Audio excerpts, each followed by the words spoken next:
Good evening, everyone, and welcome to the opening round of the Aussie Sim Racing GT3 Challenge, coming to you live here on Sensational TV tonight. And we're kicking the season off at one of the most iconic circuits in motorsport, the legendary Suzuka International Racecourse. From its tight technical sectors to the flat-out bravery of 130R, I'll tell you what, Suzuka demands precision, patience and nerves of steel, and tonight our grid of GT3 drivers will be put to the ultimate test. This season, however, promises fierce competition with a mix of returning front runners and a fresh new talent pool, all eager to leave their mark.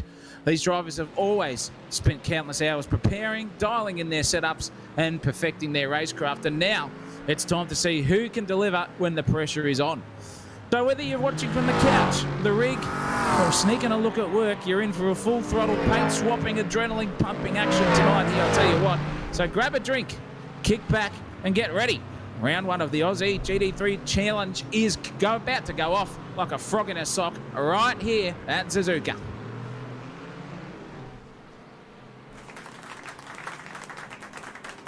Oh, yes. All right. We are having some technical difficulties in the box tonight, but it wouldn't be the first round of a new series without it. But yes, indeedy, ladies and gentlemen, welcome to Sensational TV. Tonight, we crack open a fresh can of chaos as we welcome Aussie Sim Racing to the family here. New league, new blood, and they've brought the GT3 monsters with them. 10 rounds of pure, unregulated horsepower carnage. These cars are hotter than a dim sim in a Bay Marie and twice as lethal when prodded. And alongside me, as always, in the booth, well, what can I say? He is a man forged in kale, sculpted by Pilates, and legally classified by the CSIRO as a high-speed vegetable processing unit. Two-time recipient of the Order of Lettuce, and still undefeated in open class leafy greens. Give it up, everyone, for Zach, the salad shooter O'Reilly. Oh, yeah, I'll tell you what, the lettuce championship that I won last year was, in fact, the title that I hold befuddled on my bedside table, I'll tell you what. But it's a pleasure to be here. Thank you, Chris. It's good to have you in the commentary box, and boy, oh boy, am I excited for tonight's event here. This is where we are, ladies and gentlemen. At Suzuka, it's round one, and they're 2 by 30-minute races coming your way, but we've got qualifying to happen as well, so don't worry about that. Misano, Phillip Island, Daytona, Circuit, De La Sarthe, or Spa as you like. Zandvoort in the wet, Sandown, mind you. Then we're off to Le Mans for the 60-minute as well. Red Bull Ring, 2 by 30 minutes. And then we finish off the season in round 10, coming right from Shell V-Power Motorsport Park, and that's a 90-minute to finish off the season. Oh, geez, I'm excited here. And I'll tell you what, Chris, apart from yourself being one of the best guys on the circuit, this one here at Suzuka definitely gives everyone's heartbeats a race coming through 130R. Yeah, it's one of my favourite corners, and if not everyone's favourite corner in the world. Absolutely cracking stuff there, and the boys will need their bollocks tied in tight to these racing seats tonight if they want to get through there safe. No, it's going to go. No, it's back.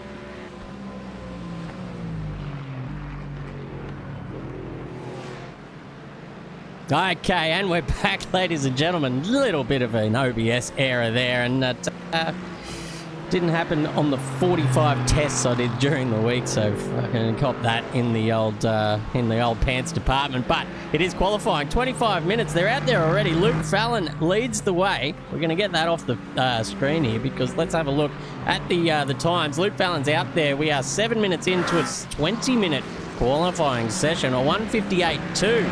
The man on your screen now on the Aston Martin GT3, a beautiful looking vehicle indeed. The Simucube number 44. Cannot miss it, Zach O'Reilly. There's quite a few manufacturers out there tonight, so we're going to give them all a bit of a screen time and show the world out there and the sensational regular viewers just how these guys go racing. Yeah, definitely. We'll be able to see how they do that, and if I could get the Discord up as well, that'd be great, absolutely. Chris, I can see. But we know what these GT3 cars produce, ladies and gentlemen. They produce excellent racing, and you've got so many different manufacturers out there. You've got Aston Martin, you've got Ford, you've got Lamborghini, you've got who else? You've got Ferrari out there, Mercedes. It just absolutely sends you to the high heavens in excitement. All different sounds, different car characteristics as well at Suzuka, and geez Louise, around this track it's definitely hairy at the best of times, and with the benchmark being a 156.22, at the moment, it's a little bit of a challenge for these boys to press onwards and get themselves up there. But for now, it's looking pretty racy out there, and hopefully these guys know how to go racing with 2 by 30 minutes coming their way. It's going to be interesting. Yeah, it sure is. I'm looking forward to seeing who's the speedy guys in this server. It seems Luke Fallon, he's a young man out there as well, I've been told by the folks in charge here at Aussie Sim Racing. He's just a young pup, but he's out there and showing all these old blokes how to do it at the moment. Half a second clear of Dan Smith here in second position. He is rocking the Ford Mustang. That's a ripper of a car. That it really suits, I think, the GT3 spec with the big old wing and diffuser on the back. It's a sight to behold. Oh, yeah, definitely. It does remind you of the Supra, sort of similar body lines and all that sort of stuff as well. So fits the Mustang beautifully here. But we've got some nicknames to read out tonight, ladies and gentlemen. I'm telling you, we've got the Criminal who's out in front. He's the Fallon. Then we've got Steve Smith's Love Child. We've got the Beer Man in third as well. Oh, the Duff Man. Duff Man's in there. And we've got Alphabet there in fourth. We've got the Price is Right. We've got the Chef version 2. Because we've already got a chef here as well. We've got the Helmet in Simpson Racing Equipment, and then the rest of them, the Dairy Farm in Cowham, and then we've got Mr. Rogers, the horse, if you remember. No, not Mr. Rogers wasn't a horse. Can't remember. Mr. Ed was a horse. Mr. Ed was the horse. Goodness me. Horse. And then we've got Mr. Lawmaker in Justice in 13th place as well. So a few nicknames to come tonight. They'll be reeling out, but this is a fantastic livery as well. The old washing machine tied on the front, Motorcraft oil on the back, on the side of it. If that's not a two-pronged scenario there, motor oil and washing detergent, that's a cracker there at the moment for Cowan. Yeah, I'll tell you what, he'll probably be eating a couple of these Tide Pods if he doesn't make his way into the top 10 tonight. He's just teetering on the edge there as well, across the line now. What was that one? No, it didn't show. Ladies and gentlemen, welcome to the stream if you've just tuned in. We are Sensational TV, and we've never streamed iRacing before, so expect a few little brain farts along the way on how we figure out how to use this third-party system. But nonetheless, we will try to bring you all the action. Hell Reaper's in the chat. He says, if you ever see Ash Rogers and Wayne Rogers together, make sure you say no relation. Okay, yeah, all right, we will do that. That means they're father and son automatically in the commentary box. Oh, yeah, don't worry about that. Yeah, you told us no. They are certainly father and son, second cousins, whatever you want. Absolutely. And speaking of whatever you want, who is going to catch the Criminal out in front there? I'm telling you, 0.5 of a second already is the gap between himself and Mr. Smith. So it's going to be interesting to see how these boys go. There was Duffy just did a 2-minute dead, so it's a good 2 seconds. That's his outlap anyway, so he'll be on for a banker. At the moment, though, this guy in the sim cube, the young man is showing the older boys how to do it. And with a purple, gold and black livery, it's very Lewis Hamilton-esque, reminding me of that sort of thing. Christopher Munro, one of your favourite drivers out there. Sure is. So you'll be cheering him on tonight. But a lot of these other drivers are definitely looking for someone. Speaking of which, there is a Hamilton on the screen in JJ. JJ Hamilton, there you go. Junior Lewis. Yeah, we'll call him out there. Roscoe, we'll say. Hopefully he fares better in the old living department. I know, that was so sad. That was so sad. I loved Roscoe.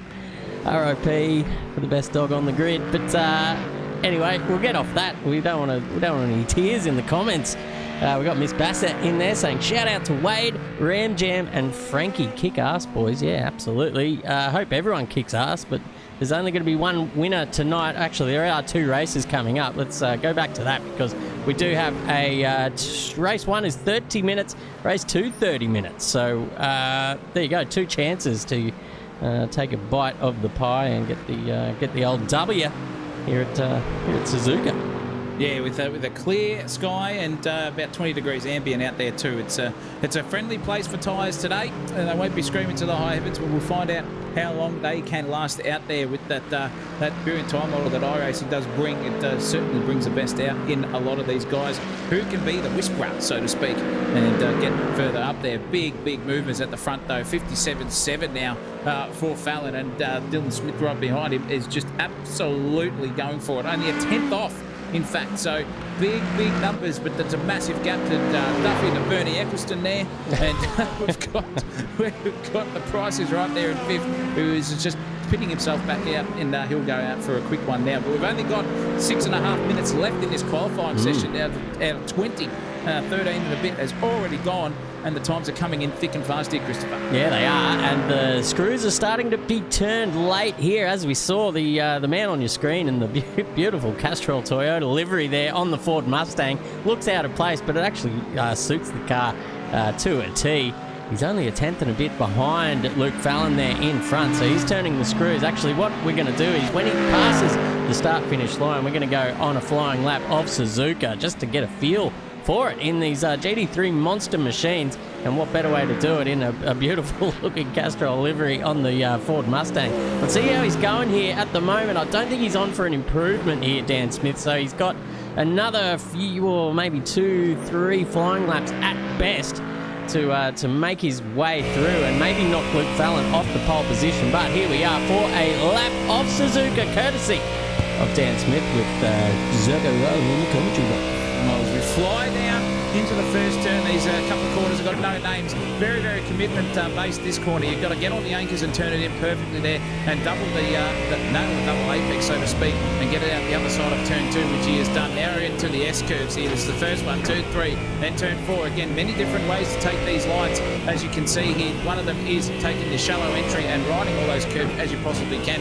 Slow the car up, get it really, really hugged up against an inside curve, which will give you the slingshot and the perfect trajectory out of the S-curves into Dunlop. We go up the hill, full beans, here we go. This is where you start to sweat a little bit because Degner 1 and Degner 2 are coming up right before you think about it. Slam the brakes on, turn the car in, ride that curve, use the AstroTurf on the outside, into Degner 2, throw the car in again. Full commitment here by Jingos at the moment from Smith. He's on like Donkey Kong. We're coming up into the hairpin section. This is turn 11, so to speak, and he's got some traffic in front of him. Can that car get out of the way? I hope it does for his sake, because he's on a fly. A little bit of a twitch on oversteer there on accent, but not the worst thing in the world here. Turn 12 is a big, long sweeper as we approach up to 250 odd kilometres an hour before we start braking into the spoon curve section. A very, very technical corner as well, because you've got to get this part right to get your trajectory nailed for the Exeter spoon curve onto the back straightaway, which has got no name, so we're just going to call it the Smith straight tonight. And then we've got coming up the hill we go, full beans again. Then you start to sweat once more. Will the car grip? Will it stick? How much stronger will it have to get off onto and to get the brake pedal applied into 130? Out we go. Slams through there. Just uses every bit of track apron he possibly can. Fantastic stuff. And then we're finally into 16, 17 and 18. Now the Casino Triangle. Many, many famous moves have been done there and lost as well. Championships, everything in the Casino Triangle. Out to turn 18. You can either do the hugging of the inside right-hand side or go the wide option onto the circuit. And Dan Smith is going to come across the line right now and not set a PB for now. But geez, it looked full commitment there from the big man. He's got a hell of a task in front of him to catch up to the criminal. Yeah, speaking of which, was on for a bit of a hot lap here, but he's now just pulled out of it, going slow and just working his way around the circuit, maybe trying to find a little bit of space perhaps to have one last final push lap. But looking up and down the timing towers, it doesn't look like anyone's really making any headway here. It's all just yellow and maybe the odd green sector here for everyone involved. We'll get down to Wade Georgeson because he's the bloke in charge here at Aussie Sim Racing, or at least one of them. They're in the beautiful Mercedes-Benz, and look at that car. It's fantastic stuff coming through the Casino Triangle here. Is he going to make an improvement here? I'm not too sure, because it doesn't look to be any sort of green sectors here. He's stuck on the 202.7. No, he goes better by about 5/10 as well, but he only moves up to 24th, so a fair bit of improvement needed there. About 5 seconds, really, if he wants to knock Luke Fallon off. He has been on fire tonight. He set that banker lap really early in this session as well, so sending out the gauntlet to the other drivers here tonight, and now he's just found himself in a bit of an awkward position here. There's another Mustang coming up behind, or is it an Aston Martin? It's another Aston actually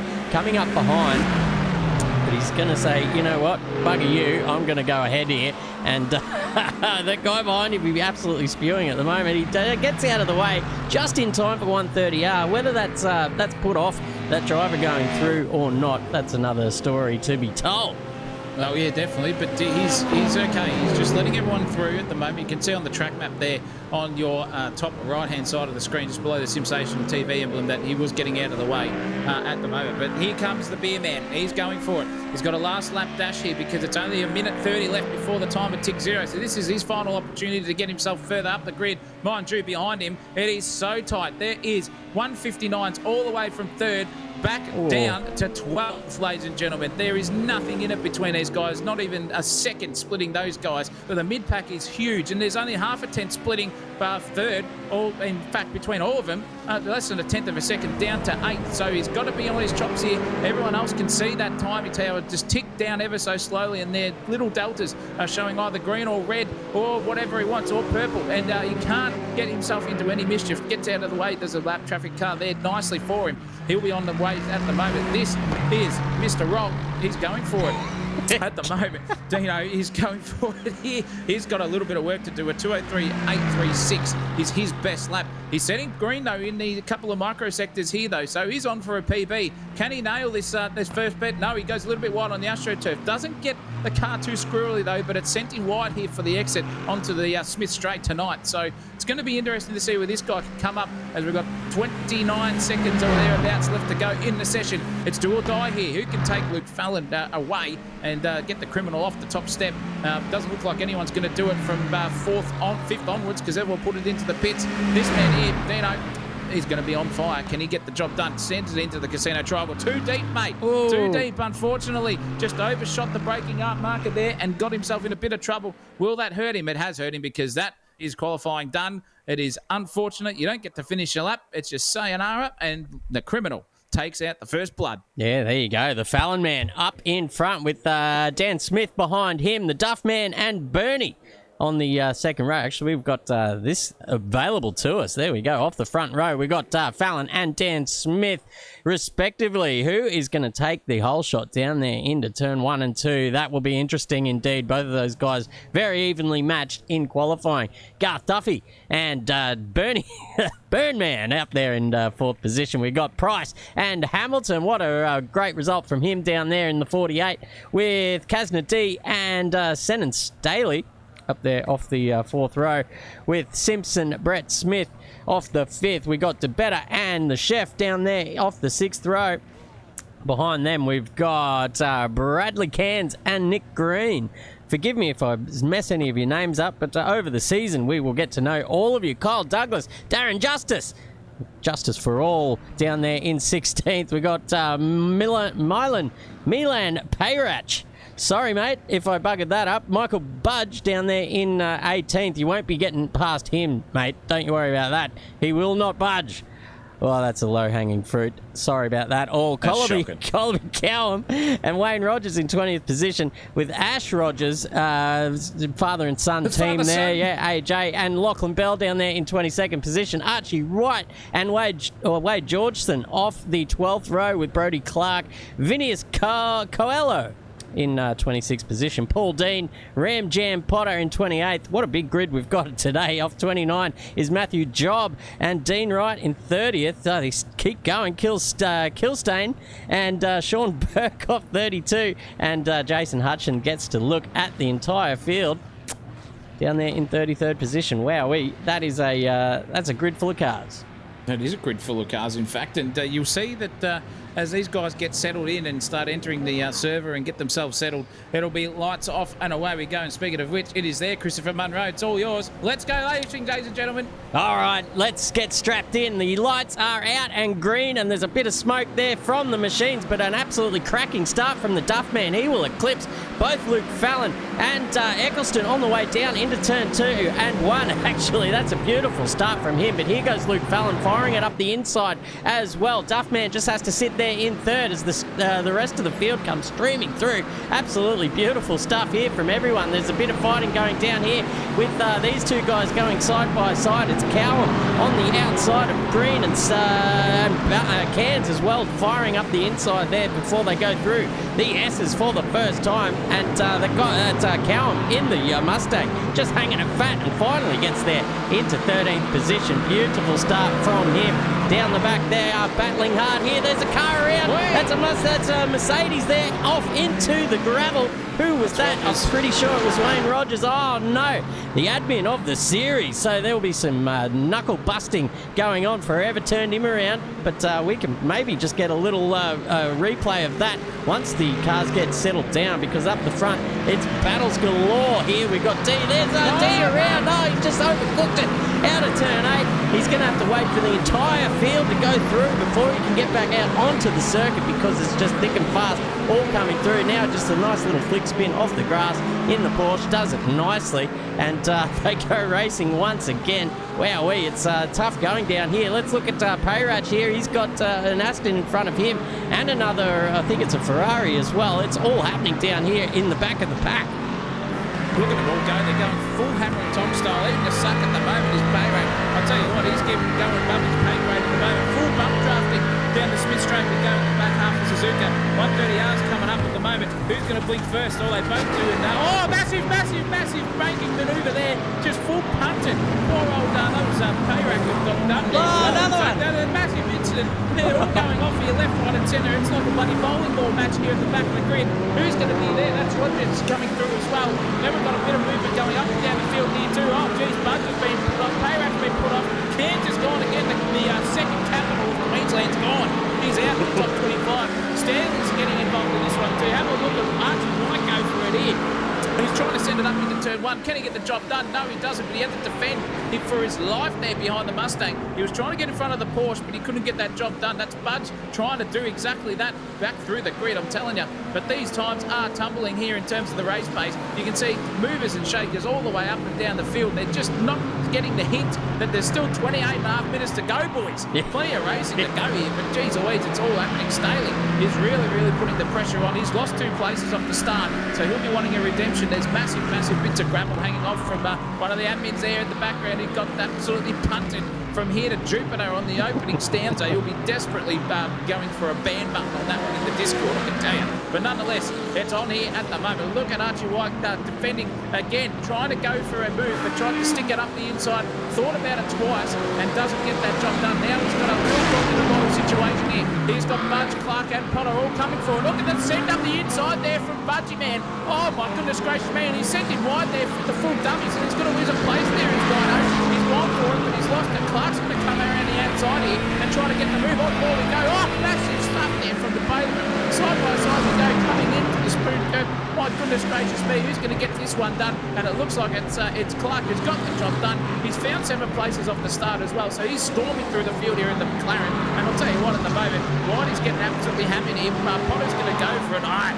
You're a wizard, Harry. He's wizard. waving. The wizard is going for it. And he's got the back expel on at the moment too in that Mercedes-Benz with the full throttle power, the V8 under the hood. And he's going to try and move into 130R. No, he's not. He's going to think about it twice. Good man.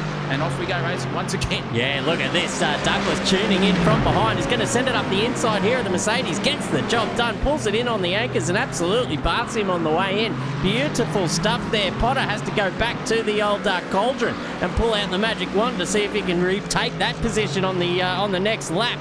But it is absolutely balls to the wall racing here at Aussie Sim Racing. Here's another pair going side by side. We've got Kilstain and D. It looks like D's just got, Kilstain and Wright has just got that position done. Right up the back here of the next car. That is Kazna D. What's going on down here? It's just it's a busy little section of track, and all these guys giving it absolutely everything down here. The battle's on for the lead, however, and look at this. Luke Fallon right up behind Dan Smith here at the moment, and the battle for the lead is now on. Luke Fallon just turning the screws in the last couple of laps and just taking a couple of hundreds here and there out of each one of the turns, and now he's up under the rear wing of the Mustang and giving him plenty here on 5 minutes into a 30-minute race. Yeah, more curry given here than a bloody Indonesian buffet, I'm telling you. He's given it to him 100%. Sliding there, it's Mr. Smith. He's gone for it, and just pressure is getting applied left, right and centre. He'll be looking in his rear vision mirrors more than he'll be looking forward at the moment, which is not ideal. It's just a psychological battle that you've got now when you've got a criminal right behind you trying to steal your position on the track.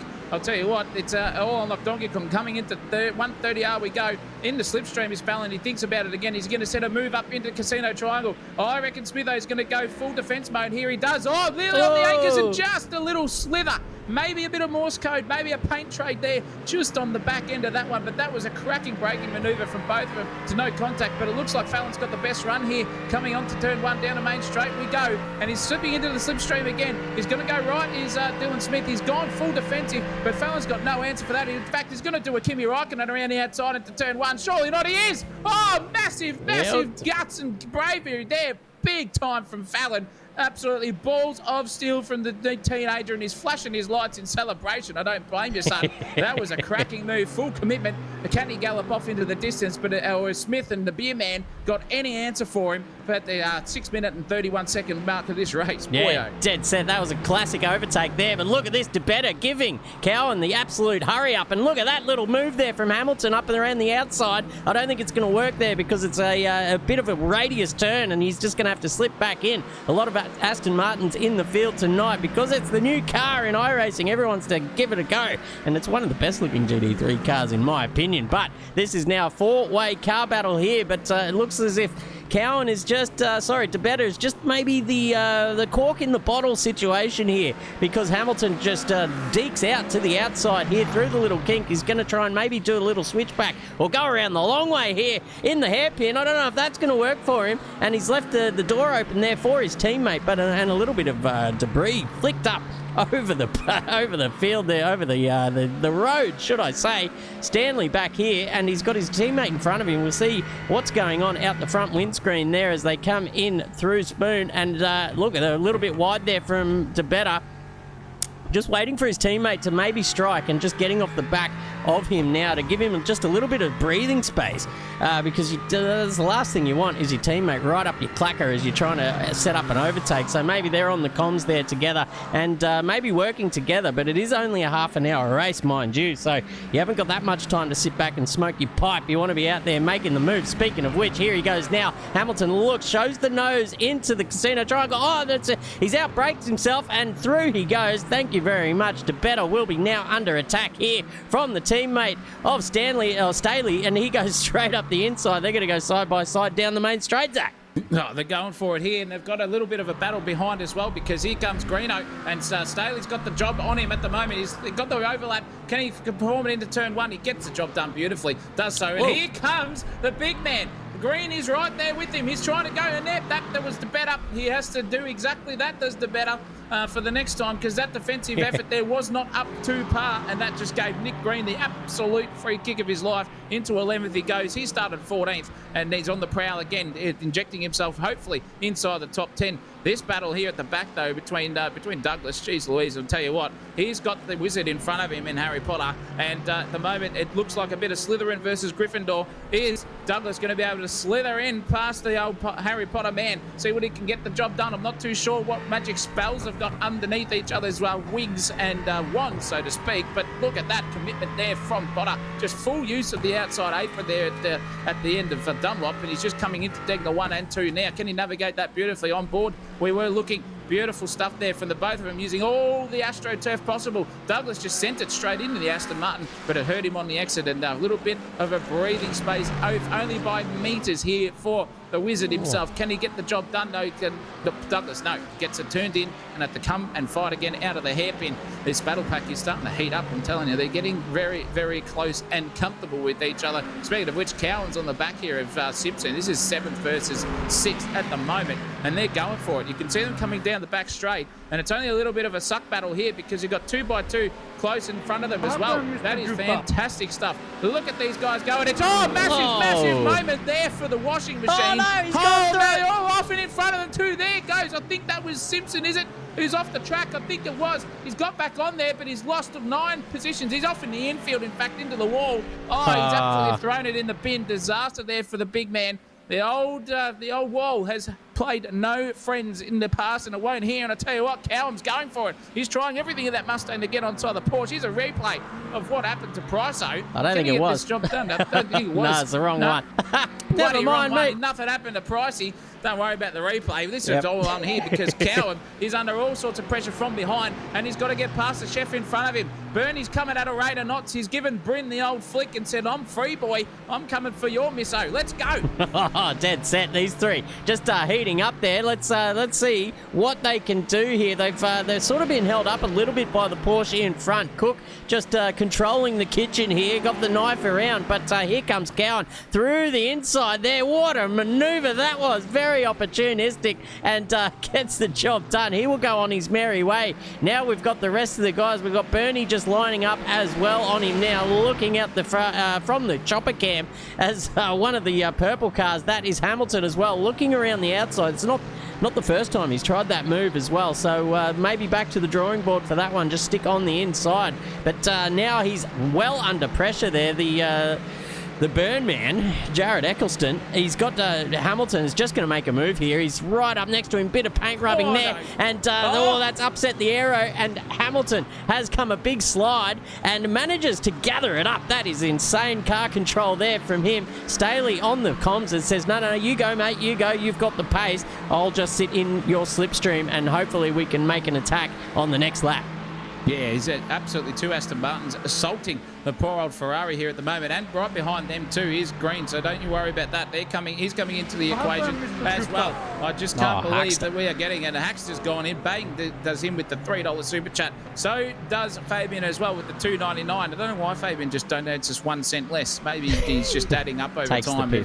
Takes the absolute P155. But anyway, Greeno here is not doing that. He's trying to stick on the back of this battle, because by the time these two start to fight with each other over sixth place, they're going to be right there with them. And it's a little bit of a gap behind those two. But look at this at the back. I'll tell you what, this guy here just absolutely been budged left, right and centre. His car's got more hits than Elvis and Queen put together. The front bumper's hanging off it here. They've punched in left, right and centre. But he's going through it. He's got Coelho, I think it is, in front of him in the Ferrari, just trying to navigate that. Only 0.4 of a second, though, so 26th position versus 25 is still hot property, and they've got no excuses, because look at the amount of track space they've got in front of them and behind them. One little mishap here, and both of them could be singing to the high heavens. Oh, no, that's disaster there for Douglas. Came off on his own accord there, yellow flag on the field, but track is green. Going to be more bloody gravel on the track than there is bitumen at this rate here in this race. We've got 13 minutes done.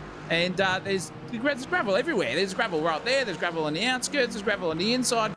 Boyos just need to go for it. What happened to the big man? Did he just do it himself? He did. He got switched up and crossed up all over the inside ripple strip and just sent it through the grass. A disaster, but still came out in 18th place. Not too bad indeed, Christopher. Yeah. It could have been a lot worse. We've seen when these GT3 cars get the aero upset, anything can happen. They lose a hell of a lot of grip there, and you can end up in the wall or worse, or just completely retired. Here's a little overtake here from Smith. Beautiful stuff. There's a car off the circuit there. I think Whitey. That was, Whitey going back to the whiteboard in this case, not the blackboard, and he'll be rethinking his entire life after that one, dropping down the order and off the timing tower indeed, down to, down to 28th position. Not a great start for him, but there's plenty more racing to come, not only tonight, but in this entire season. So let's go back here, because there's a couple of cars getting right stuck in.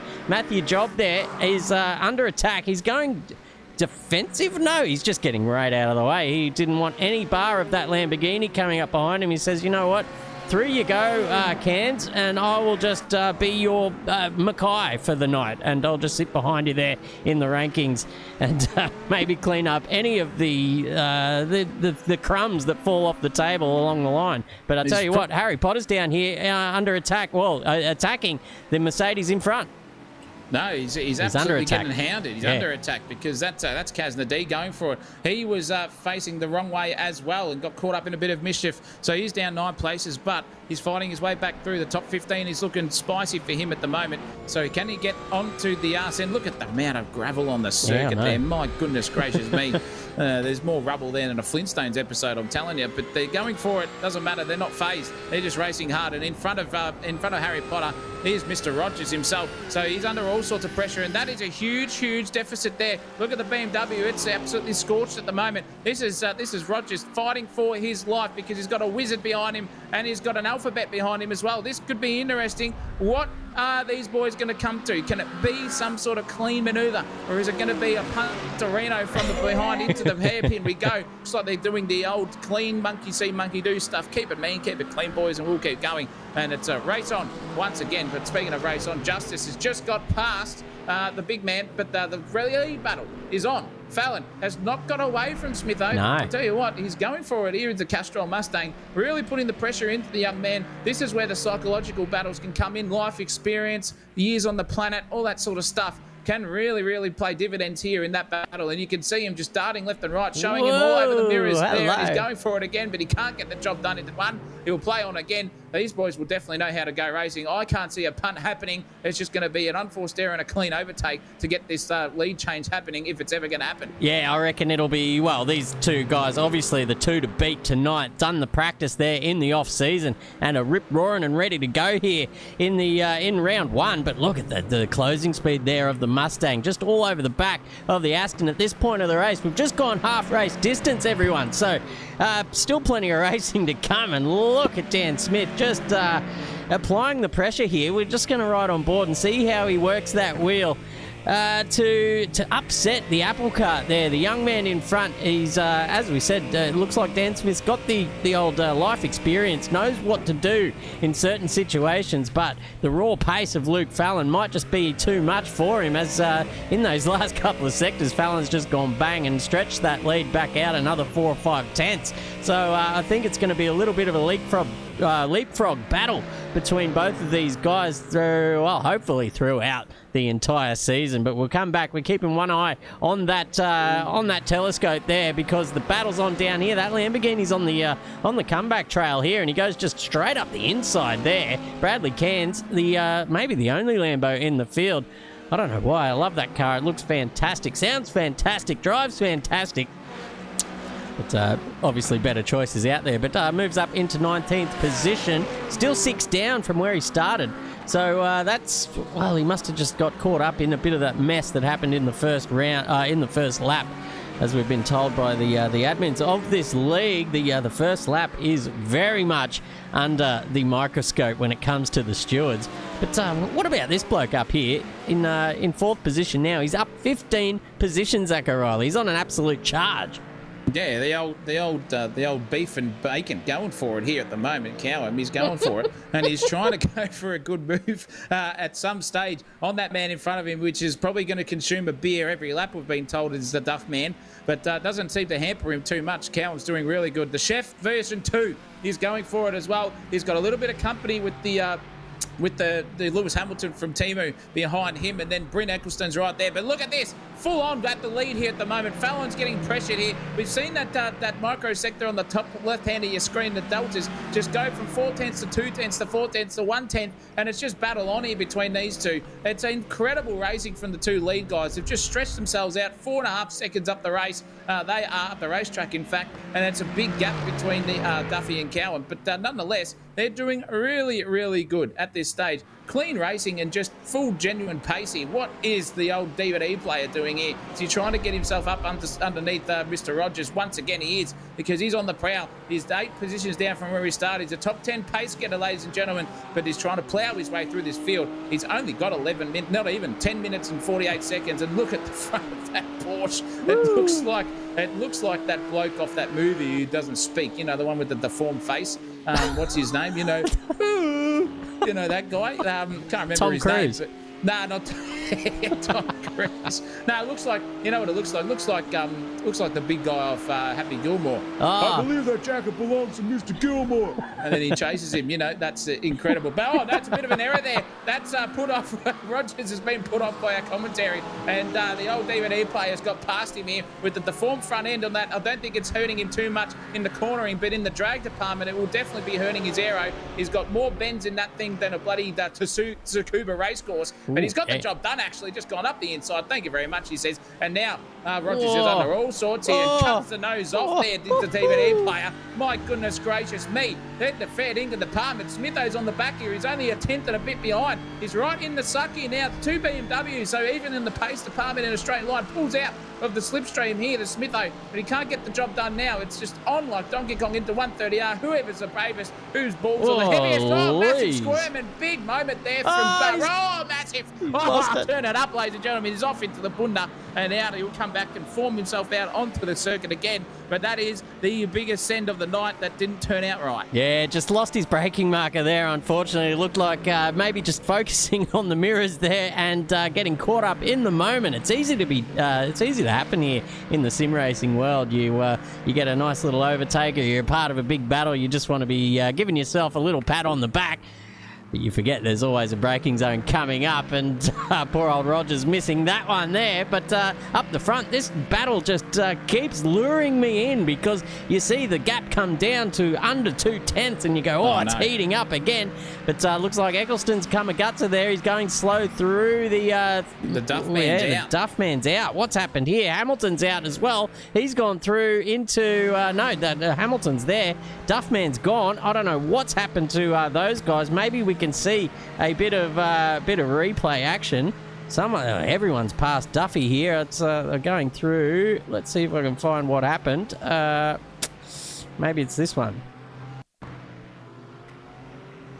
You see Greg that's the Cook? chef. That's the chef. That's we might get to see Duffy on the side of the road. There he is, up there in the Mercedes. That's Callum. Oh, we will get to know these these liveries by the end of the season. Goodness me, it's all happening here. There's so many cars on track. But the Price is Right is down here in the 7th position. He's got Staley in front of him and closing in quite quickly.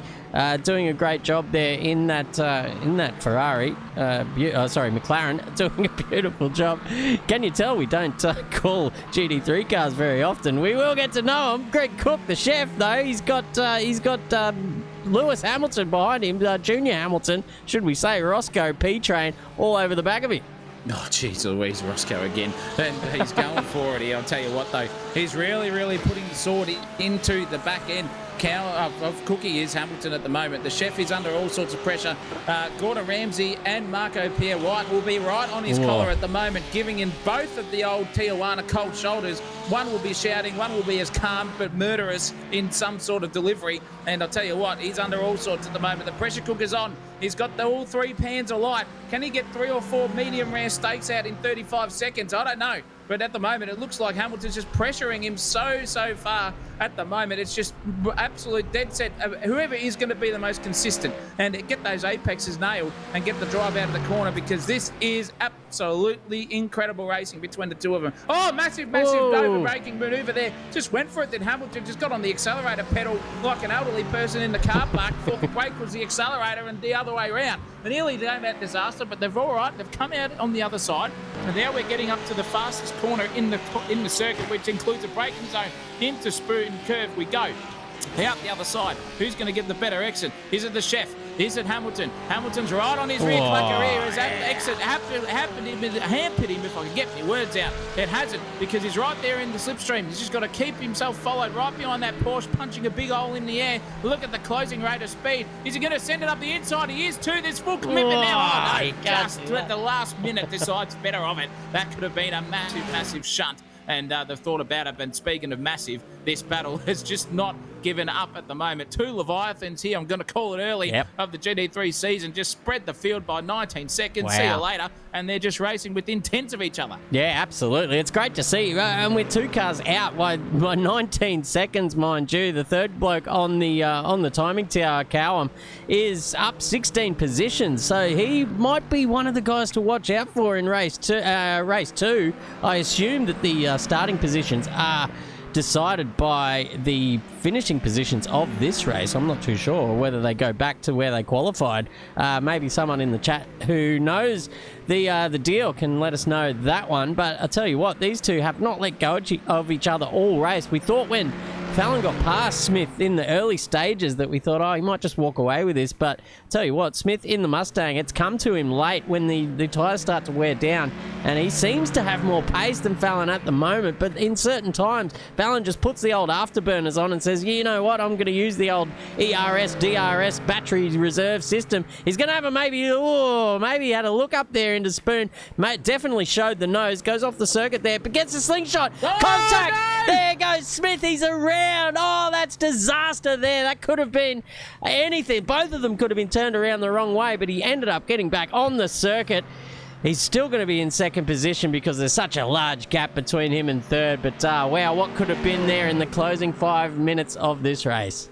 Oh, that's disaster for Agent Smith. I'm telling you, he thought he had the matrix all set up and ready to go. The simulation was there, and he just got outdone and outplastered himself, unfortunately. But he'll be licking his wounds, but second place is pretty good. But speaking of this, I'll tell you what, fourth place is looking hot on property at the moment. This is Hamilton. He's got the move now. Fully down the back straight. We go into 130R. Commitment. Oh, geez, that is a fantastic move there straight away. Absolutely brilliant commitment there from Hamilton. Just sending it to Roscoe upstairs and going for it. He gets it pulled up into the casino triangle, points it out the other side, and he's already gapped him by nearly 6 or 7 tenths of a second. So he's gone, and he's going to try and get onto third position. He's only got a minute and a bit left to go. Hopefully this can happen for the big man. Yes. Oh, the old PC's just had another fart, ladies and gentlemen. I have lost all communications with OBS. I hope you guys can still see what's going on. We've got apparently 5 minutes to go. 4 minutes to go now. I'm going to just see if this still works. It does. So we're going to have to just call it off the box. This is going to be a wild end to this one. We'll go down to Kilstain because he's got Archie White just in tow, as well as Burke there, I think. No. Oh, man, I'm running blind here at the moment. Oh, what a time for the computer to have a fart. I'll tell you what, right in the middle of the action. But Archie White is on the screen at the moment and looking good there in the old what is that car? It's a McLaren, I believe, the old one. Hard to tell when you cannot see anything going on. Gerald Eccleston, Bernie in the Lamborghini, right up behind Brock Clark at the moment as well. This is the battle for 13th position. Looks up the inside here at Dunlop, gets the job done. Man, he's on the move here in the Lamborghini. He's up 12 positions. Sorry, down 11. Eccleston, he's had a tough start to this one. He was right up there in fourth. I do remember that. And now he is dropped back down the order. 3 minutes to go, ladies and gentlemen. Zach O'Reilly cannot see anything on his end, so I'm done. Yeah, you're out. We're going to have to call it from my end with very little to go off as well until the end. So we'll see how we go. Luckily, Luke Fallon is out in front there by 5.6. No, wow, what's going on here? Fallon off the circuit and doing burnouts. That's what's he got? What's going on here? Maybe a hardware failure? I do not know. But Dan Smith has closed in and will overtake him if he keeps doing that, unless the race isn't finished. Surely, no, it is. No, I just saw on the delayed live that I can see. He is full lost it. He's just gone straight off at turn one. I think he's looped it. I think the race is finished. Forgive us, ladies and gentlemen. Oh goodness me. Yeah, no, Fallon did win. Fallon did win. You know why? We're just way behind. No, because the timer started ticking at the start of the race. Yeah, right. Not at the... So it was like a 55-minute. There you go. I think 58. So they say it's 60 minutes race, but it's not 60-minute race. Yeah, right. It's a 60-minute session. Let me look at YouTube because I feel like... I hope we're still live. Yeah, we are actually, yeah. Yep, we are still live, so we can... you can hear our voices, ladies and gentlemen. Tell you what a time for the old PC to bloody do a fart. Anyway, let's get the results up. If we can. There we go. Luke Fallon is your winner tonight for Igniter Motorsport.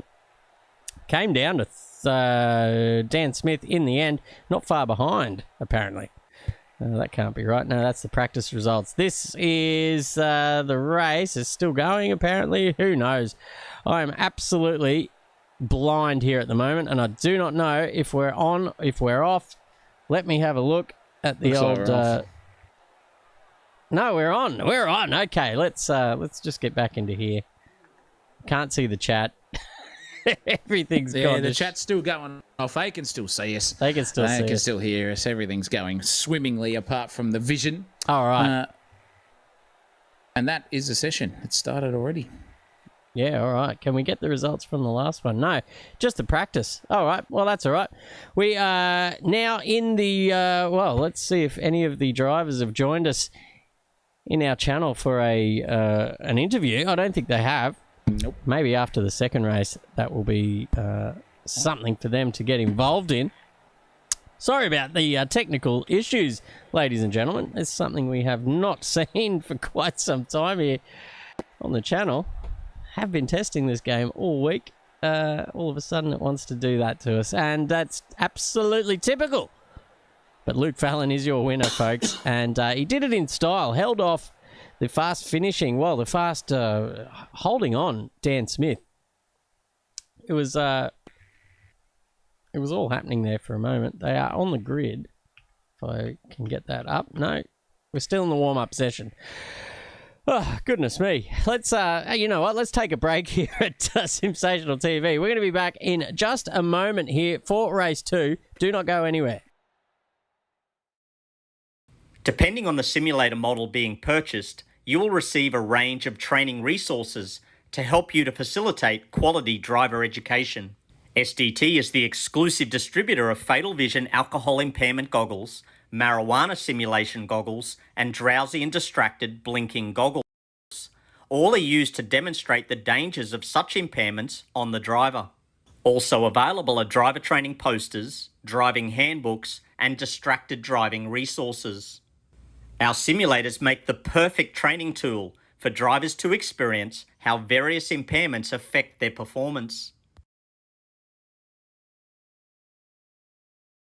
Depending on the simulator model being purchased, you will receive a range of training resources to help you to facilitate quality driver education.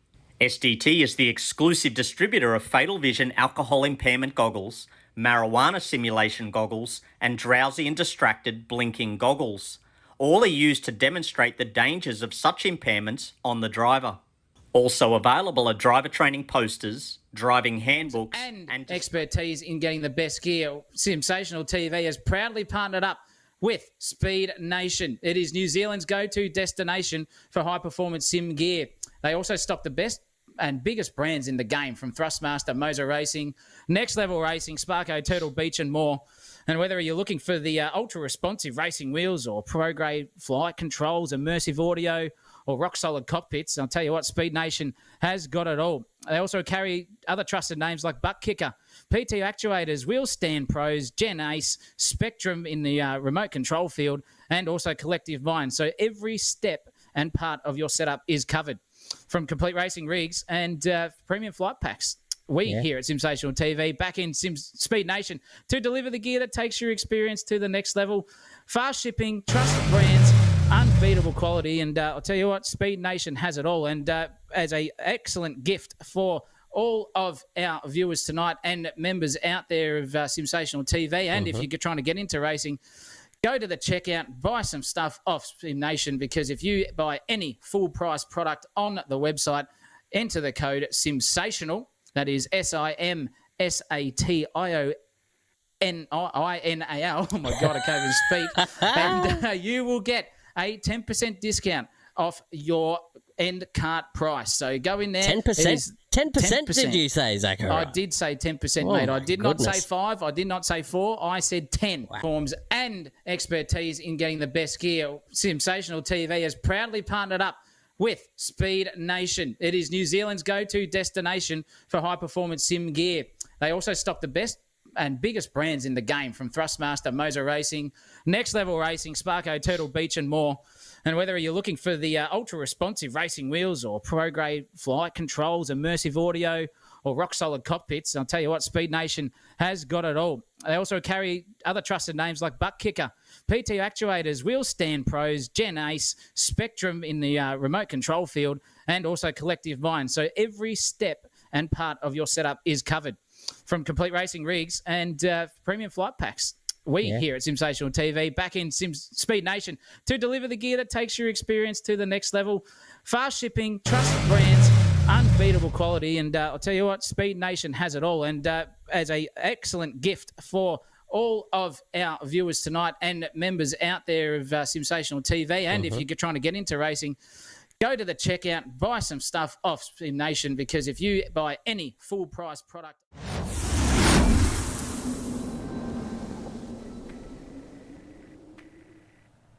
Yeah, we're back, folks. We're back for the feature race. I tell you what. Oh, man, the Gremlins have made their way into the Sensational studio. I have put an extra lock on the door, so hopefully they stay out for good. But in any case, we are ready for some tight action, and it looks to be the finishing order from race 1. So we've got Luke Fallon up there on pole position with Dan Smith just next to him, and hopefully he will get a repeat for his sake of how he started the last race and getting that whole shot. Cowham, the bovine and pig in the second row there with Roscoe Pig. But look at that, we're off and racing already. And look at the start from Greg Cook there. No, it's Cobham. What about that in the tight Mustang, straight around the outside, and will sweep around the outside of the rest of the field. Oh, just a bit too wide there, and Smith will take that position back, and so will Fallon. And these guys, 1, 2, and 3 for the first time. There's a couple of the Igniter cars going side by side as well down there in the, well, there they are there.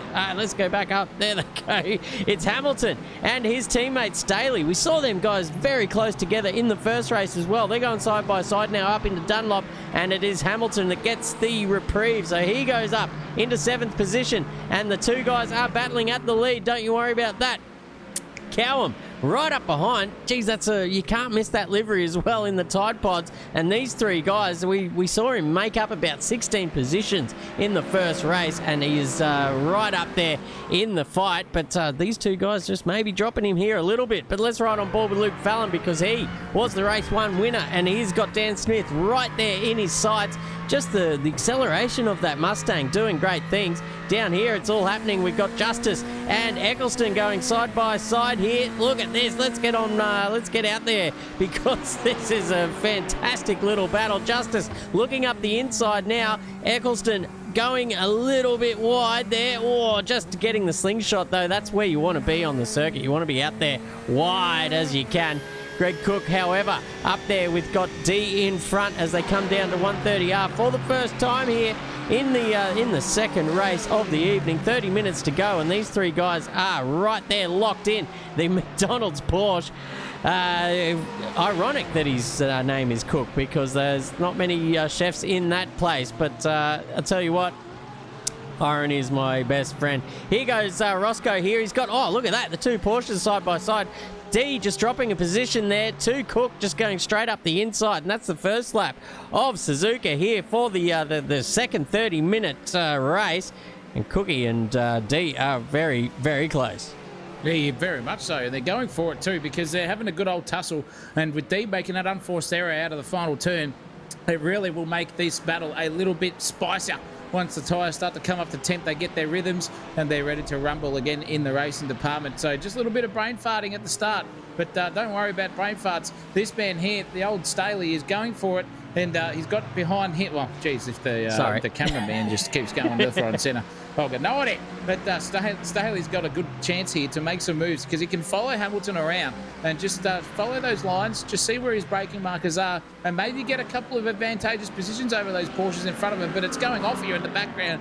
I'll tell you what, that is going absolutely nuts. Clark is all over it at the moment. I'll tell you what, he thinks about something to move, and he'll send it up the inside. But Duff's got past him. The beer man coming a guts there in the last race has made his way already up to P15. A cracking stuff is He's got Harry Potter in front of him. He's got Rogers in front of him too, and then the second capital of Queensland just further up the road. And that's a move there at the moment. Look at this. The beer man's on the charge here. He's got the pints ready to go. He's lined up for him. He's told two of them and said, thank you, I'm out. I'm going for it here, boys. To the dance floor he goes, and he's dancing his way back up into 14th place. 13 positions already gained here off the couple of start laps. I'll tell you what, with that sort of pace at the moment, this guy's on for a win here. And speaking of win, Dan Smith is 100% dominating Fallon here once again.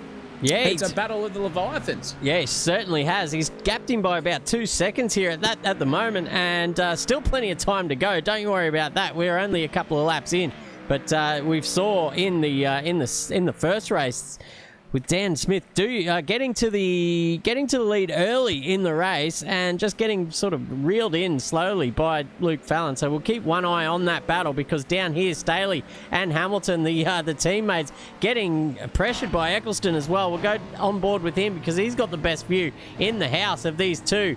Purple Aston Martins, there's a bit of smoke there. Somebody's off the circuit. No. That's Smith having a very hard time there in the BMW. He's going to have to perform a bit of a flick spin, sit there and wait for the entire field, because if you go off the track that early, you know you're going to have to, oh, this is awkward. Oh, the Mercedes just having to avoid him. Manages to do so.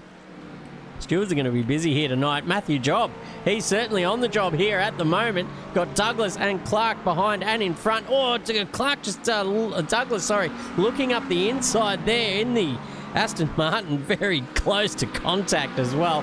Back here, Kyleston right on the back. Is it Kyleston? No, Killestain. We'll have to get some pronunciation sent through to us in the old chat for people that we do bugger up, and that is certainty here at the first round of any race. But wow, look at the closing speed of Killestain there, absolutely flying through and getting that McLaren all hooked up. It's beautiful stuff. There's like a nice little five-way battle pack here at the moment between himself, Burke, who is in front. Let's get a good view of that car. I don't think we've called Burke in the Porsche 911 so far tonight.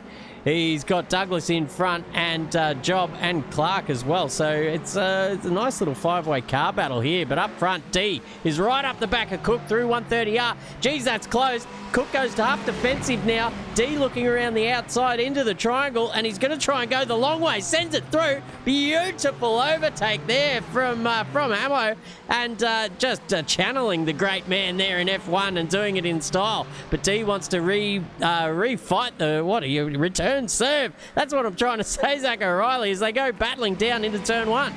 Yeah, they're going for it. It's DVD versus Blu-ray here at the moment, and it looks like Blu-ray's come out on top because the old DVD players come Agata and lost his 6th place. Hamilton just gone off into the distance. We've got Staley right behind him as well, and old Bernie sitting in there licking his chops, thinking about some crumbs off the table as well, like a hungry Labrador. So it's a 4-way battle here, ladies and gentlemen. They're going hammer and tong here. Can they get the job done here cleanly? I'll see what comes to it, because it's Aston Martin, it's Porsche, it's Aston Martin, it's Ferrari, and Corvette at the back there with Justice too. So we've got a bit of battling to see. This is an angry mid-pack, ladies and gentlemen. They were only about 2 or 3 tenths separated, in fact, in qualifying between all of these cars from 6th down to 13th. So there's some fierce pace at this mid-pack here going for it too. So don't you worry about that. Eccleston's just falling a little bit back off here at the moment. He's looking for a new misso, just scoping out the field like a man at a nightclub at 2 a.m, thinking about who he's going to take home, and he's just thinking about it, what he's going to do. But the old DVD player here on screen, Kaz the D, or CD, and as Fabian Fitness said, we should call him a cassette. With many different names you can put on him. He's going for it at the moment. And he's trying to get that position back that Hamilton stole off him so cleanly. He's just narrow apex that and early out of this spoon curve onto the back straight, using that wide apron there. He hasn't hurt him too much, so a little bit of a different move in the driving style department. It hasn't come out any faster or any slower, so many different lines you can take out of the exit of spoon as they go racing through once again. We're into 130 up. These boys are getting ready to set up another move into the casino triangle, but they're all spread out now, and it's just a little bit of who's going to play the long game, the chess versus checkers sort of stuff, Chris. Yeah, here goes the Duff Man now on Justice. He's trying the Injustice for All move around the outside. No base required. Oh, squeezed him up. Did Justice right up onto the curve, but great driving and awareness there from Duffy to avoid that absolute collision that was coming ahead. And now Cairns in the Lamborghini is going to take advantage because he was just a little bit, struck in the momentum stakes coming out of the final turn. But beautiful driving there from Duffy just to go defensive all the way down that main straight and only just peeled out back to the racing line when he absolutely had to at the last minute and kept Bradley Cairns at bay. So that Lamborghini won't be going up 15 places this race, that's for sure. So he's just sitting there behind these two guys at the moment. Garth Duffy, the Duff Man, doing a great job. He's got the Justice in front. He wants to bang the gavel here and get the correct decision from the jury, but he's just it's hard to keep up with the old what is it? It's a Corvette. C8 Corvette. Yeah, mate. beautiful American-made muscle car there at the moment with plenty of downforce as well. But the Mustang in its own right going around the outside now. Let's have a look. He has to dip back to cover himself. 4 cans behind and just losing a little bit of traction on the exit there, and that might cost him just down into Spoon. But I'll tell you what, these 2 or 3 guys are not going anywhere at the moment. No, they're not. It's mid-engine Corvette versus front-engine Mustang.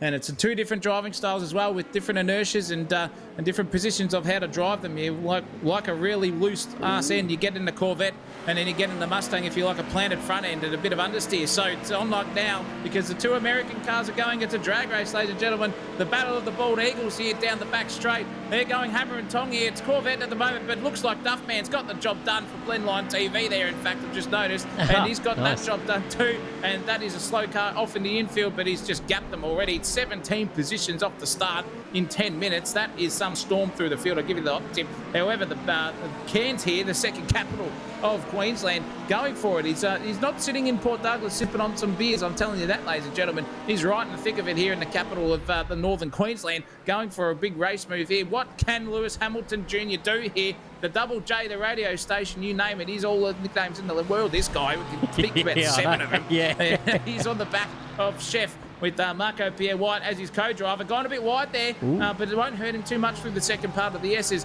He'll get the car pointed in, nosed in, go wide here for the exit of the S's into Spoon curve we go, and not Spoon, Dunlop, sorry, and up the hill once again. But looks like a big move here, trying to send it anyway into Degner 1. Comes Hamilton, he's just trying it. No, he thinks about twice about it, thinks again, and goes once more time, Daft Punk style, over Suzuka, under the overpass we go. We're racing on once again for these boys. It's cracking stuff to see how these driving styles go about. Let's go on board here with Hamilton and see how he steers a wheel. Is it as smooth as his love child or his distant cousin is? It looks a little bit dicey there on the exit, but the steering inputs here live on your screen.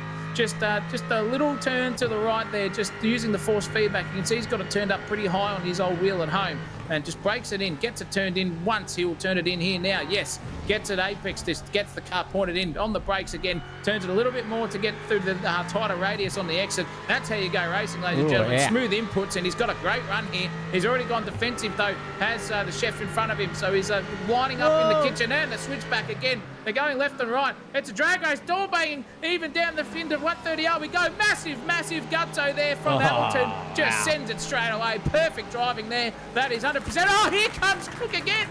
Oh, he's put the afterburners on. Ranked up 5 or 6 stakes. Thought about it twice. Couldn't get it delivered in time. But, geez, that was some ambitious defensive and attacking driving from the both of these two. It's not finished yet, I'll tell you what, because they're going down the front straight away. Hamilton's got it done right. Go right, son. No. Hamilton's just stuck it in the middle of the circuit. Cook's got no answer to go into turn 1. We go. Is it around the outside here for Chef? It is. Oh, my goodness me. Is it another 2.0 move? No, he can't get the job done. Here comes the other Porsche right behind him with the DVD player. Oh, that could have been absolutely sensational stuff there from both of those drivers. Got out of it cleanly, and we're off again. We've got 12 minutes and 33 seconds gone in this race, and they're racing like it's the last one here already. These guys are cracking etiquette and beautiful driving manoeuvres. You love to see it. Absolutely sensational stuff here. Just coming up on, well, we've still got a couple of laps before we get to half race distance, and the CD and the chef, I'll tell you what, the Big Macs have been intravenously injected into the arm of the drivers here because Greg Cook was giving Junior Lewis Hamilton an absolute what an exchange there from both of those drivers. We saw Lewis go up the inside of 130R. You can't ask for more when you go racing here at Suzuka, I tell you what. But look at these two guys at the back here. They're getting stuck in as well. We've got Eccleston on the back of Staley here as well, looking up the inside, and he's got the pace on him too. Shows the nose now into Spoon curve. It's probably not close enough there in the Fez, but I tell you what, those things are planted in real life, so he's probably going to look at some pretty good traction coming down into the world famous 130R, ladies and gentlemen. Just not close enough here at the moment, but I tell you what, these blokes here at Aussie Sim Racing have put on an absolutely fantastic show. Up the front though, Cook is he's putting Hamilton under big pressure here now, coming into the triangle or into the bus stop, whatever you want to call it. It's one of those really slow, disruptive turns in such a fast flowing circuit. So it really keeps these drivers on their toes. You can see them now. It's a 1, 2, 3, 4, 5 car battle. Oh, it's what you want to see here with just going up to half race distance here at the moment. The CD man, the old the audio of the past, let's go on board with him because the cook just can't, or the chef just can't get clear of him at the moment because Hamilton is occupying that bit of road as well. So it's all happening. Oh, just a little bit wide now, alternating lines through this section. And it's anyone's guess, but it's really hard to overtake through there. You're just going to have to sit under the rear wing. And as we've seen already, an opportunistic overtake into Degner 1. I don't know if Kazna D is feeling that lucky here at the moment. Maybe just sit right up there underneath and take some advantage if you can. Just missing the apex there is the chef as well. Needs to sharpen the knives just a little bit. But I'll tell you what, he's done enough here to hold them off. Missing the apex as well. Here goes Kazna D now, and they go side by side, Zach O'Reilly. Yeah, they're going for it here, 2x2 Noah's Ark style we go.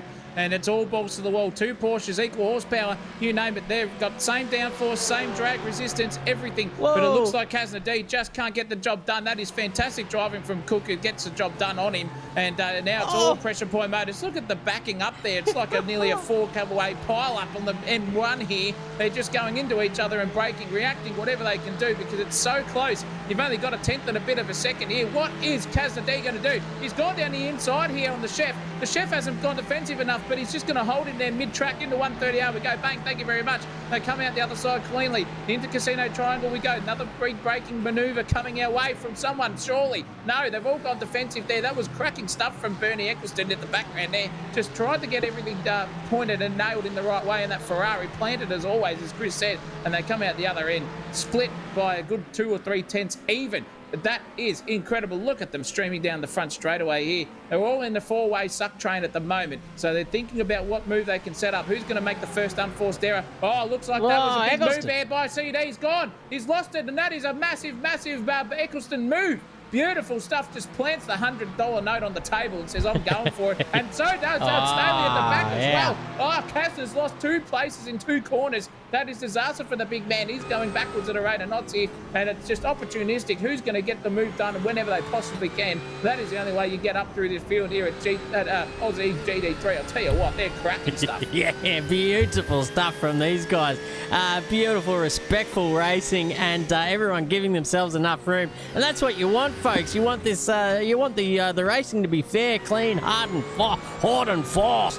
And there's plenty of that. Looking up ahead there, Eccleston's on the move and certainly hounding the back of the chef here at the moment. He's got the knives sharpened and the old nuggets in the deep fryer here at the moment as well. But the rear engine car, or the rear engine configuration of that Porsche means it does have that extra weight in the back over the rear wheels, so it can just get that job done out of the slow turns. But back here, it looks like Hamilton just had to go to half defensive there by Kazna D too. So it's all happening. Two little battle packs starting to form. Staley just can't keep onto the back of Eccleston as well, so we're going to have to try and keep our eyes peeled about who can make the move here. It looks like D is probably closer here. Maybe you're half thinking about a move up into 130R. It's not going to happen this time, as well as Cook and Eccleston, but I tell you what, something's going to happen here. Big braking move under brakes. Kazna D could not get it pulled up, and the Aston Martin just resumes play there, and maybe a little bit of a touch there. I don't know if there was contact, but certainly a bit of squirreliness from Sen and Stanley, and now they go side by side down the main straight, and the Aston Martin just has the extra horsepower and goes through into that position. Yeah, very, very nice move.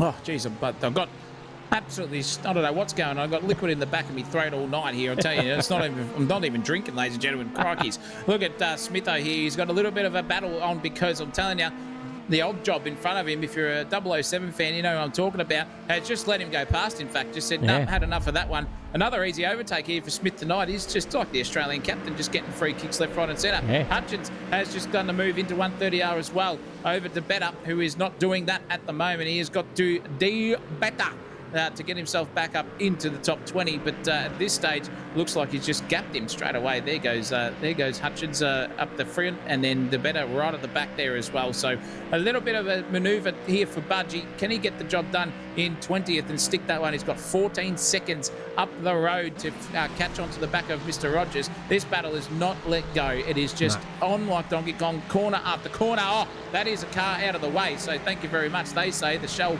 whatever coloured, that pink and purple machine's gone, but Cook is under all sorts. He's really, really feeling the pinch here at the moment. He's got 34 covers and he's only delivered 12 here. Here comes Eccleston at the moment, just dishing out the old Tijuana to him. This is now on here like Donkey Kong. Who's going to go for the move? Who's going to go left? Who's going to go right? Right up under the slipstream here is Bernie Eccleston. He's just found the old catch for the night, saying, I'm going to razzle you up, lady. And he's going for it. He doesn't care. No, he's not. He just pulls out at the last minute. He saw the boyfriend coming at a rate of knots with 400 pound of muscle and said, nah, I'm not dealing with that. I'm 78 years old and a mere skeleton. So I'll worry about the next target on me field. But geez Louise, they're going for it here. I'm telling you, and that with all this battling, Hamilton's just skipped away out in front of them. So he's gone. He's got 3 seconds up the road, but Cowham's already on the back of the Price is Right. So now 1 second splitting those two, and we've got 20 minutes and 20 seconds gone in this one, which means we've probably only got about 5 and a bit minutes left of racing, learning from race one. Yeah, well, to go.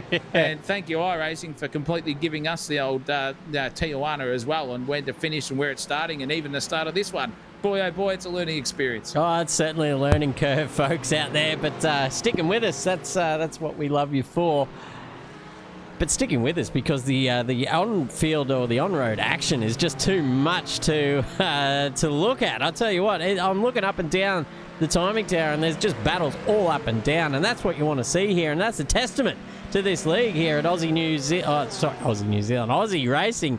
Forget those sheep shaggers over there. It's just the Aussies here battling it out in the GT3 Championship. Garth Duffy, the Duff Man, right up behind Staley here at the moment. Maybe just trying a little dummy here. He's going to try and go wide around the outside. We've seen it many times tonight. It's not going to happen. It's all about the switchback move there, or maybe just get the late apex momentum down through the Degners, but right up under the rear wing here at the moment, and maybe dipped a couple of wheels off there for Staley as well. You do not want to do that in these cars. As soon as it starts to get a bit squirrely, you can find yourself facing the wrong direction. But look at this, Duffy up the inside here at Spoon on the outside. This could be side by side through 130R. This is what we've wanted all night, ladies and gentlemen. Let's go to the chopper cam, because we're going to see it here firsthand. Staley on the outside, Duffy on the inside, just a slight overlap, but now Duffy just gets off the power, looks through to power on the outside, positions his car to the right-hand side of the track, under brakes, slides it up on the inside, block pass, thank you very much, gets around the outside as well. Here comes Kazna D to clean up the scraps that have just fallen off the table, and poor old Staley's just dropped 2 positions in 2 corners. Oh, that was huge move there. That was cracking stuff from the beer man. Absolutely sent it around the outside. Kazadi sent it up the inside into turn 1. Wow, beautiful move there as well. The guys are finding confidence into turn 1 late in this stanza, and they know what they're doing. They just think, oh, well, if I can send it up here, I don't know why they don't do it every single lap. If they can use that pace, just use it every single lap, you'll be up the front. But doesn't matter. It's opportunistic. That's what the brain instinct does. If you can see a gap, you go for it. Now, you're no longer a racing driver, ladies and gentlemen. Courtesy of Ayrton Senna. Heard that one plenty of times. The old Dorothy Dix is out there, I'm telling you. Oh, well, but Kazna D's had a battle of the life tonight. I'm telling you, that has been up and down in P6, P8, P9, P7, you name it. He had everything.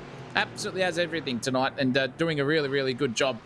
Speaking of doing a good job, this guy, 14 places up the field from where he started in dead set 33rd position, and Mr. Rogers fighting his way back through the field.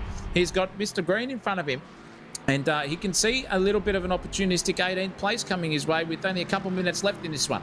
Yeah, he certainly can, ladies and gentlemen. This is the guy that puts it on as well. Him and Wade are the main owners here at Aussie Sim Racing, so give him a clap in the chat, because they've really turned out to be a force in the way of I guess just numbers out there on the grid. We've got 33 cars started this race. Fantastic stuff. And if you haven't already, ladies and gentlemen, hit the like button on the video. As much as we hate to beg for these things, it's a small thing you can do on your end that makes quite a big difference on ours. It's the old YouTube algorithm likes to see videos get likes, and if you want to see more of us, hit the subscribe button as well, and the bell when we go live. There's more. Well, there's actually more happening right now. There's a sister stream happening tonight. Our other co-commentator, Lindsay Muddle, who just did his first stint commentating real life racing there at the Sydney Motorsport Park, is live on the other show, on our channel as well, on the old Fargone Racing GT3 as well. But enough about him, because he's basking in the glory of his stuff. Let's see these guys bask in the glory of who can get 8th position, because this is the battle for it. This is the battle for it. We've got a looks like we've got a lap traffic car in the way there, so he's just got to get out of the way. There's that Mercedes, and thank you, he does straight away, so gone. So it's Staley versus CD Player once again, and this is the battle of the Leviathans. It's now 10th place under threat. 9th place under threat, but 10th place possible for the old DVD player, and see what he can do if he gets the job done here with a couple of minutes left to go in this one. I'm watching that timing now, absolutely as nervous as a white mouse in a tampon factory here, because boy oh boy, if that gives us something in the back end to just absolutely catfish us of a race finish when we don't even know when the checkered flag is coming, holy mackerel indeed, we'll be on fire. But speaking of which, The Price is Right, the old TV show, is getting a little bit hairy under his collar at the moment. The sweat's starting to form on the upper lip at the moment, because he has got the old piece of Strasbourg coming his way right behind him in Cowan. He's going for it, and there's only 8/10 of a second between them. It was 5/10, so it's only a couple of little apexes here, braking marker there of advantageous position, and this man could be on for the podium tonight. We're going to get some podium interviews afterwards as well, ladies and gentlemen, from our top 3, so stick around for that too, mind you. But this guy will want to be having a bit of a shout out, I'm telling you, and if he can get the job done here over Price, I'll tell you, it's going to be a cracking race for him. He's just navigating turn 2 beautifully there, very smooth on the steering inputs as well, and that's what we want to see as sim racers, just smooth, calm, cool, collected, and ready to rock and roll. And speaking of this man, oh, look at that livery on the side. He's got Homer Simpson from Japan going on there. What is it? What's the ad for? It's like a laundry detergent, if I recall correctly. I don't have the best of old Simpsons knowledge, but I tell you what, that is a cracking episode indeed. Lachlan Bell, right up behind the odd job. PLZ subscribe to the channel. Thank you very much, PLZ. It's all happening. And Miss Bissett in the comments says, since we're giving nicknames, I think Fallon's nickname should be Jimmy. Oh yeah, of course, Jimmy Fallon, the host. Very unfunny man. Yeah, he's got to be the least funny bloke on television. I tell you what, that bloke, even with some talented writers behind him, cannot deliver. But another one. I mean, he won the first race, so we cannot fault him for not delivering. But perhaps a bit off the pace here in this one. 7 seconds behind. Dan Smith's absolutely bathed him in this race. So maybe some slight setup changes between race 1 and 2. The finish. Is I'm it? getting nervous. I don't know. We're going to find out. I'm just going to hold it on Dan Smith at the moment. He still seems to be on a push lap, so we're good to go so far. We're going to tread lightly for the next 2 minutes because we don't know if this could be the last lap or not. It seems to be not. I think they're still going. So we'll go back down to Diabetta because he's got the budge right in front of him and absolutely giving him a little bit of a budge there as well. So through turn 8 they go. 2 Mustangs. Oh, no, it's a Corvette and an Aston and a Mustang. Goodness me. I'm going to get strung up by the bollocks here with all these car manufacturer mistakes. But I'll tell you what, Diabetta is looking pretty good here as well. He's rounding the spoon curve. There's a bit of smoke happening there in the foreground, the background. Who is that from? We do not know. The race is still going, mind you. Let's get up the front just in case. No, he's still pushing. He's still pushing. So we'll go back down to Diabetta and see if he can get the Diabetta of Judge. Oh, very good, very clever. Nice, that was just smooth stuff there. Oh, he has to. Look at that, straight up the inside. Just heard you coming and says, yep, done. Budge just got out of the way there. Didn't want to actually have any part of that, just let him through, but that was a cracking dive nonetheless. Got it pulled up, didn't come out the other side. So a very, very nice job done. Speaking of nice jobs, can the chef keep that guy behind him? I'm telling you, the beer man's coming at a rate of knots here. Oh, geez, this is the last lap or not, I don't know, but it's still on like Donkey Kong. Got one of the racers tuning in the chat, so I don't know. I don't know. This could be, or it's already over, and he's won the race, and they're just giving us the old catfish in who what knows? We're doing. But who knows? As he rounds the final 2 turns of the circuit, is he going into the pits? He's not. Looks like he's going again. Is he going to put the brakes on as he crosses the start-finish line to prove that the race is over? I don't know, ladies and gentlemen. Yeah, looks like over. The race is over, and that is your winner. It has done its job here, the timing tower. That is a domination there by Dan Smith. He has got the job done as the agent, and just send it to the high heavens there. Look at that. Donuts, you left, right, and centre. The criminal has done excellent as well, but given a bath there in race 2 has Mr. Luke Fallon, the youngster out there, and the price is right. Has come over the line to take the podium as well. Only 9/10 of a second over the piece of Strasbourg there in 4th of Cowham. Hamilton gets 5th. Bernie Eccleston gets 6th place as well. And the chef managed to hold on there only just by 1/10 of a second over the beer man there as well. DVD player got 9th, and the top 10 is rounded out by one Mr. Staley himself. Senan, in fact, Staley. Yeah, Senan Staley. The old Staley knife getting out there and doing good things.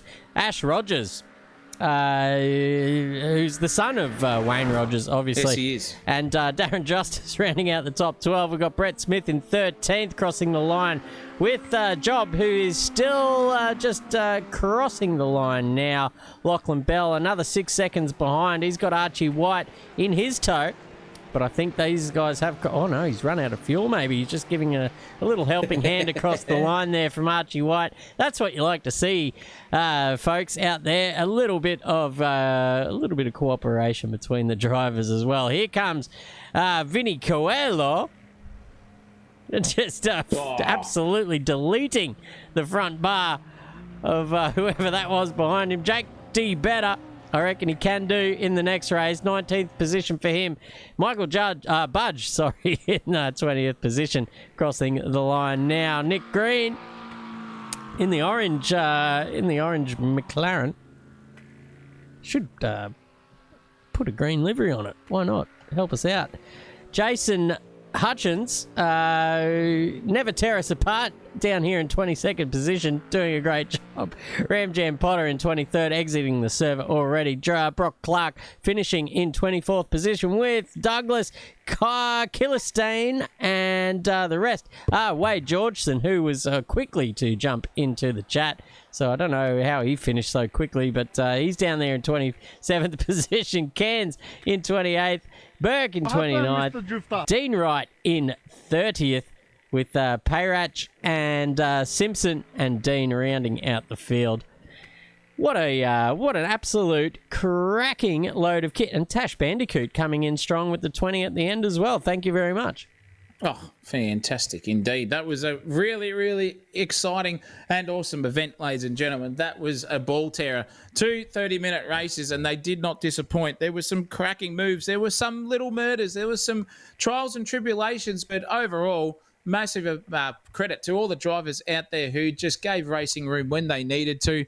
They gave themselves a little bit of breathing space under brakes as well, and that just made for better racing, cleaner and closer racing too, mind you. So it's been an absolute stellar event, I'm telling you. That man on top there was your practice king, but he got 1 out of 2 tonight. He'll be happy with that one. Dan Smith takes out the second blood of the night in race 2, and then everyone else. It's interesting to see the pace there as well from where these guys finished. Duffy did a great job to get himself further up the grid. Kaznadi went backwards. Unfortunately, Hamilton did a good job, and Eccleston just was fighting tooth and nail. Maybe a hot lap specialist. Just got to get the department side of things settled, and he'll be quicker as the season goes on. But overall, that is an absolutely fantastic night of racing, and I've thoroughly enjoyed it, Christopher. Yeah, and we've got the top 3 drivers there in the chat as well. So we've got Luke Fallon, who was your race 1 winner. He's currently muted as well, so if he can fix that up. There we go. We got Luke Fallon on the stream tonight. Congratulations on the pole position and race 1 win. What was the difference between race 1 and 2 in terms of pace? Because we saw you and Dan Smith fighting like tooth and nail in race 1, but then something happened in between those 2 races, and you just you could not quite keep up with the man in the number 8.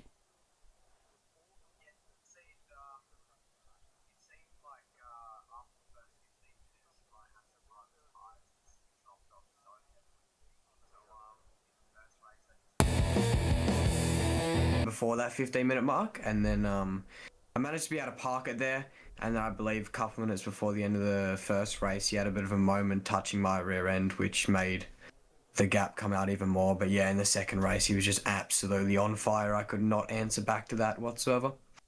Bit of a trials and tribulations affair, thinking that you got all the pace there in the first race to match it with the big man. And comes to a time where you go, well, tyres have had enough. I've just got to keep it on the circuit and lick my wounds, but accept the second place. What were the biggest differences between you in race 1 and 2 mentally? Was it pressure from starting off the front row and pole position? Because I noticed your start there was a little bit tardy, but was it just a little bit of mental game, or did you feel as confident as you did in race 1 for race 2?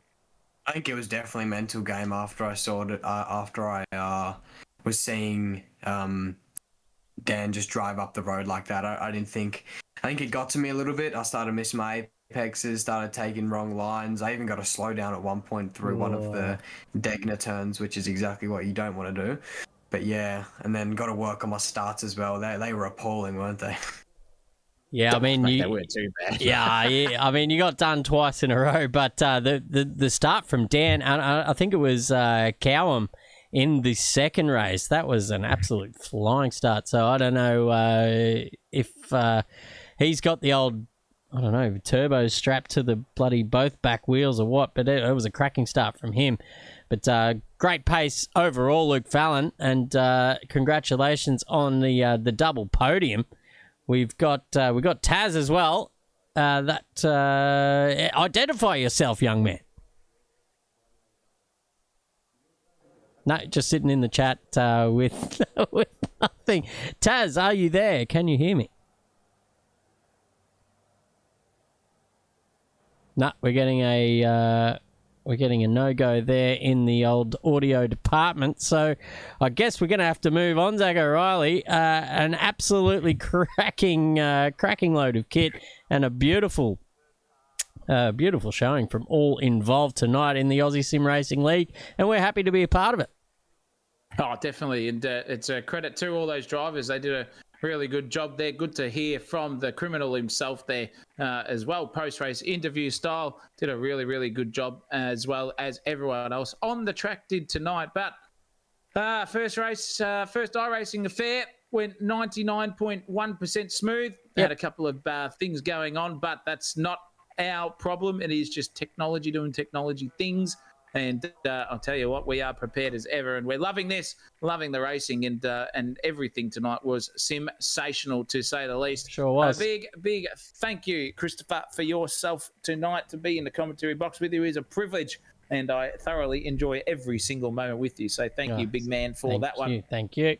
And also a big thank you to our super chatters tonight, Fabian Fitness, Brendan Hark, Dino Hanley as well, and Tash Bandicoot too, for your donations and support for us. It's really, really nice. Good to have a lot of you new faces in the chat as well. Wade came in, the big man himself from Aussie Racing came in. Thank you.